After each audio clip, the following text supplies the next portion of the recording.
안녕하세요. 스포츠 이슬TV 김이슬입니다. 오늘은 1월 30일 CAF컵 프랑스 FA컵 프리뷰를 해보도록 하겠습니다. 시청하시기 전에 구독과 좋아요, 알림 설정까지 해주시면 스포츠 소식을 더 빠르게 받아보실 수 있습니다. 먼저 감비아와 카메룬의 경기를 분석해보도록 하겠습니다. 피파 랭킹 152의 감비아 팀입니다. 돌풍의 팀이죠. 그 어떤 팀도 감비아보다 전력이 떨어지지 않는다고 평가받았지만 측면에서의 무서움을 무기로 8강까지 올랐습니다. 하지만 개최국 카메룬을 상대로도 이런 경기력을 보일지는 불분명한 상태죠. 카메룬을 상대로는 무릎을 꿇으며 아름다운 도전을 마칠 듯합니다. 감비아는 4-2-3-1 포메이션을 사용했지만 수비 시에는 다보가 중원 힘싸움에 가담하며 4-3-3과 비슷한 형태를 취했습니다. 때문에 기니의 공격을 롱볼 위주로 제한했고 확률이 떨어지는 롱볼 공격은 감비아에게 아무런 위협이 되지 못했습니다. 양 풀백의 오버래핑도 자제하며 특유의 6탄 방어로 수비적인 형태를 보이는 플랜을 들고 나올 가능성이 높죠. 다실점은 하지 않을 전망입니다. 속공이 주특기입니다. 모두 바로우와 무사 바로우의 개인 기량에 의존하는 감은 크지만 지금까지는 성공적인 모습을 보였죠. 후반전 체력이 떨어지는 시점에서는 밥도 공격 가담을 늘려 좋은 패스를 만드는 등 효과적으로 골문을 노렸습니다. 그러나 풀백의 지원을 극도로 자제하는 상황에서 공격진의 개인 능력으로만 풀어가는 공격은 체급상 매우 위인 카메룬을 상대로 저지될 가능성이 높죠. 지금까지의 페이스대로는 다득점에는 실패할 가능성이 높습니다. 결장자 선수는 은지혜 선수입니다. 자, 다음은 피파 랭킹 52의 카메룬입니다. 우주의 기운이 카메룬에게 웃어주었지만 이를 감안하면 16강 스코어는 실망스러웠죠. 코로나로 인해 필드 플레이어가 골키퍼로 뛰어야 하는 상황의 상대에게 한 골차 신승을 거둔 것인데요.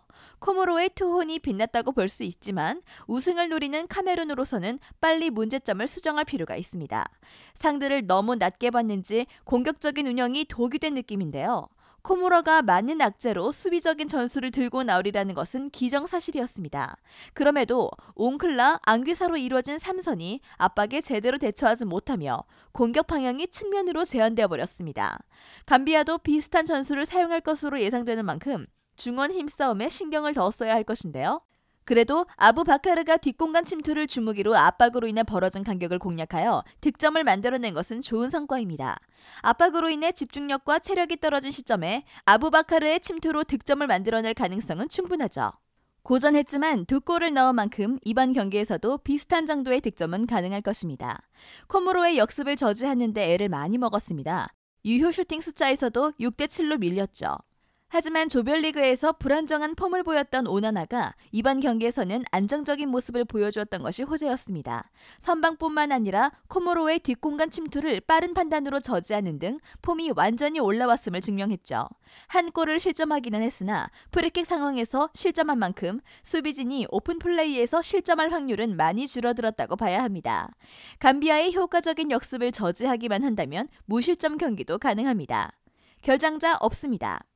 카메룬이 승리할 것입니다. 16강에서 보였던 문제점들을 보완하지 않는다면 16강과 비슷한 스코어가 나올 가능성이 높습니다.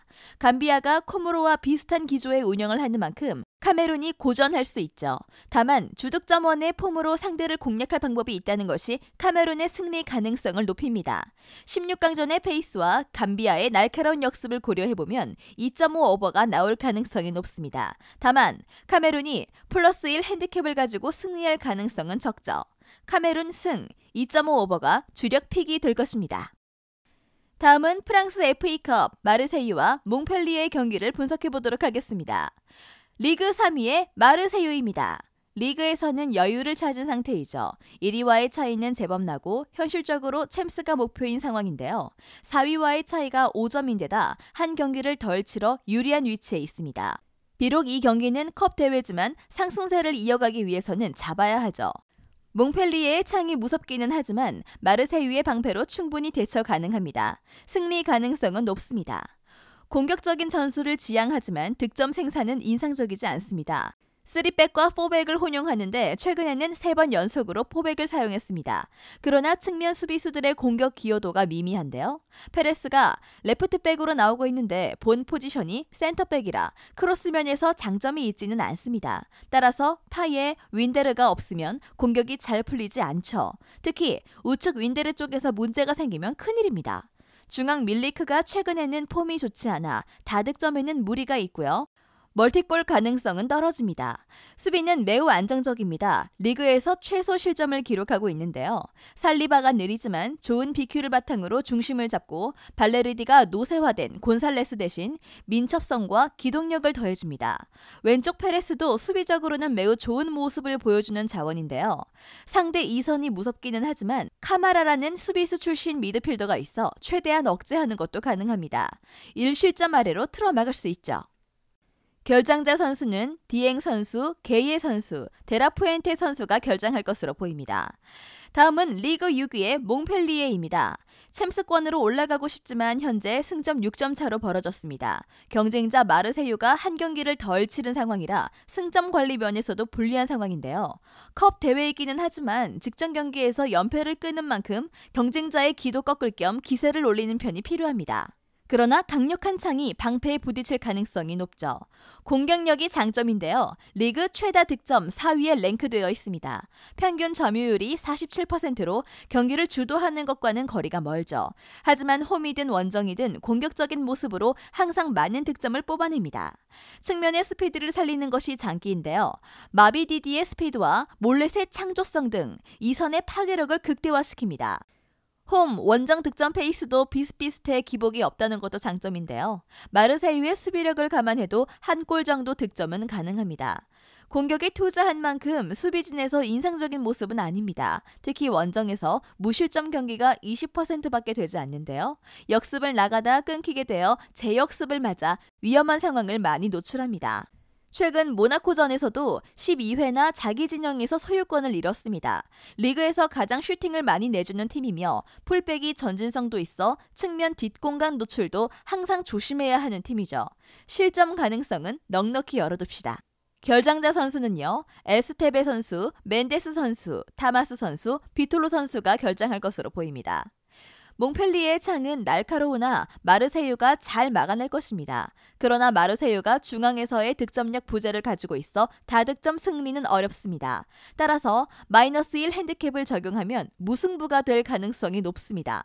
몽펠리에의 공격력이 매섭고 마르세유도 측면에서 몽펠리에의 뒷공간 약점을 공략할 가능성이 높은데요. 스코어는 2.5 오버가 나올 가능성이 높습니다. 마르세유 승, 오버, 핸디 무승부가 유력합니다. 다음은 CAF컵 부르키나파소와 튀니지의 경기를 분석해보도록 하겠습니다. 피파 랭킹 60위의 부르키나파소입니다. 승부차기 끝에 8강에 진출했죠. 상대는 조별리그에서 쩔쩔맸지만 토너먼트에서 반전을 보여준 튀니지입니다. 전력상이나 랭킹상으로는 밀리지만 튀니지가 조별리그에서 보여준 약체를 상대로 한 경기력을 보면 자신감은 충만할 듯합니다. 하지만 16강전에서도 보완해야 할 점은 많았죠. 16강전에서 트라오레의 스피드를 이용한 역습 전술을 들고 나왔는데요. 트라오레가 팀 슈팅의 3분의 1을 차지했을 정도로 오른쪽 측면을 적극 이용했던 모습입니다. 그러나 방점을 찍는 모습의 부족함을 드러냈습니다.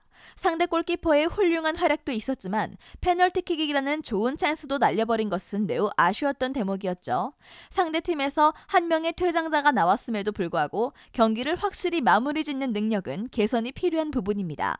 트라오레도 부상이 의심되어 중간에 교체되었고 트라오레가 빠지면 공격이 확실히 무뎌지는 것도 드러났습니다. 다득점은 어려운 과제입니다. 수비진도 걱정거리가 많죠. 골 결정력 부족으로 인해 쉽게 가져올 수 있었던 경기를 승부차기까지 가버렸는데요.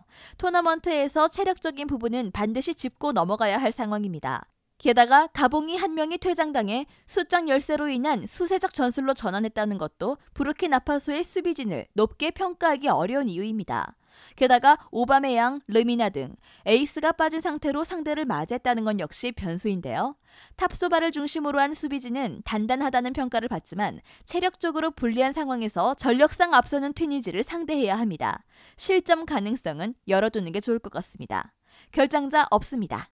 자, 다음은 피파 랭킹 30위의 튀니지입니다. 조별리그는 몸풀기였습니다. 나이지리아에 가볍게 올라가리라는 예상과는 다르게 나이지리아를 상대로 완벽한 플랜 A를 가동해 성과를 냈습니다. 연장전까지 치르지 않고 체력을 최대한 아꼈다는 것도 긍정적인데요. 부르키나파소를 상대로도 플랜이 잘 가동된다면 승리가 유력합니다. 튀니지도 나이지리아와의 전력 차를 인정하고 내려앉는 플랜을 가지고 나왔는데 중원에서부터 라이두니가 태클 5개를 기록하는 등 적극적인 압박으로 나이지리아 공격진을 당황케 했습니다.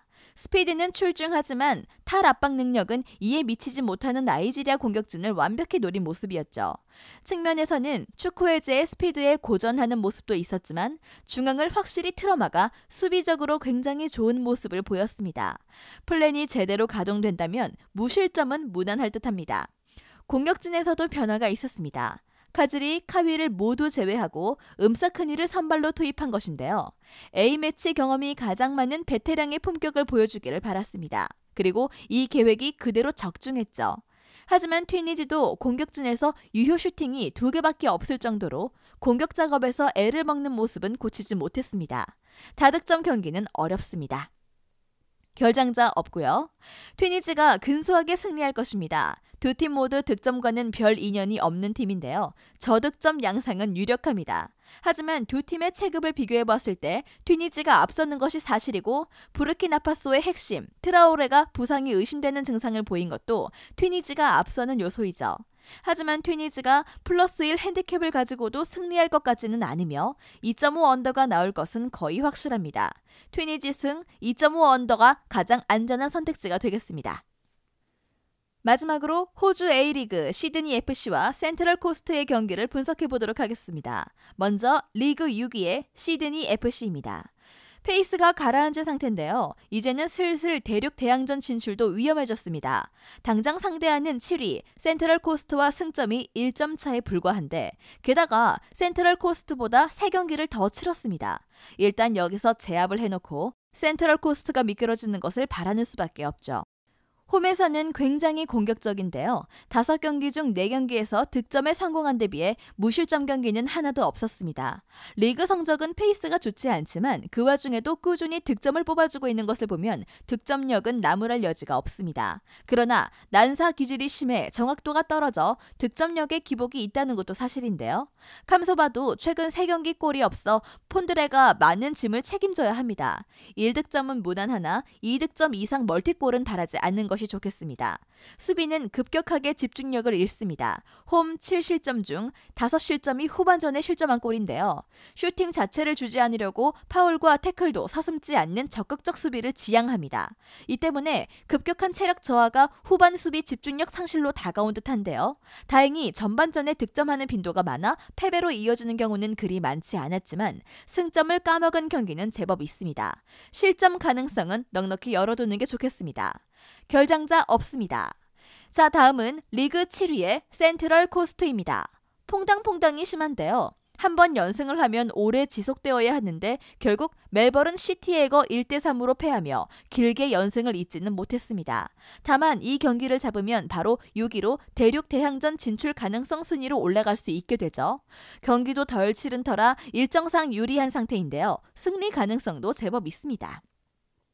윗선에서는 괜찮은 모습을 보이고 있습니다. 득점이 후반전에 분포되어 있는데 시드니 FC가 후반에 집중력을 잃는 경우가 많다는 걸 생각하면 좋은 징조인데요. 다만 지금까지 3득점 이상을 해본 적이 없기 때문에 대량 득점은 기대하면 안 되는 게 좋겠습니다. 찬스에 비해서는 득점으로 연결되는 경우가 많아 공격진은 집중력이 좋습니다. 우레냐가 스피드와 활동량으로 공격진에 미치는 영향이 매우 큰데 1, 2득점 정도는 쉬운 과제일 것입니다. 수비력은 괜찮은 모습을 보이고 있습니다. 멜버른 시티에게 3실점을 하긴 했으나 그 이외에는 2득점 이상 허용한 경우가 없었습니다. 슈팅을 내주는 빈도가 가장 적은데요. 그러나 거친 수비를 지향하는 팀은 아니고 오히려 태클 수치가 가장 적어 깔끔한 수비를 하는 팀입니다. 원정에서 무실점 기록은 아직 없지만 3경기에서 3실점을 내준 터라 수비가 무너졌다고 보기는 힘듭니다. 홈에서 공격적인 시드니 FC를 감안하면 1실점 정도는 할 것으로 보이지만 그 이상은 허용하지 않을 것으로 보입니다. 결장자 없습니다. 후반전에 강한 센트럴 코스트가 시드니 FC의 약한 후반 집중력을 공략할 준비를 마쳤습니다. 홈에서 공격적인 모습을 보여주는 시드니 FC라 센트럴 코스트도 무실점 승리를 거두기는 어렵죠. 따라서 스코어는 2.5오버를 충족할 것입니다. 현재 배당이 센트럴 코스트가 역배당이라 센트럴 코스트에 -1 핸디캡 승리를 걸어도 좋은 선택이 될 것입니다. 센트럴 코스트 승, 센트럴 코스트 핸디 승, 2.5오버 모두 할만한 선택입니다. 영상에서 알려드리는 내용들은 모두 1차 분석 내용들이며 2차 분석과 최종 조합픽은 영상 하단 고정 댓글 링크로 문의 주시면 안내 도와드리도록 하겠습니다. 시청해주셔서 감사합니다. 아직도 혼자 분석하고 계신가요? 이슬TV 스포츠 정보방에서는 실시간 스포츠 커넥션을 통한 소통하는 관리 시스템으로 확실한 수익을 전해드리고 있습니다. 정보방 입장 조건은 없으며 일반인들은 쉽게 접할 수 없는 배당 흐름 분석, 모든 경기 라인업과 결장자, 마지막으로 분석 모델링을 통한 최종 조합픽까지 무료로 제공해드리고 있습니다. 물론 마음에 안 들면 둘러보시고 나가셔도 됩니다. 혼자 하면 단기간으로 수익을 볼 수도 있겠지만 함께하면 장기간으로 꾸준한 수익이 가능합니다. 정보방 무료 참여하시고 꾸준한 수익을 원하시는 분들은 영상 고정 댓글 링크로 문의 주시면 안내 도와드리겠습니다. 늦지 않았습니다. 함께 합시다.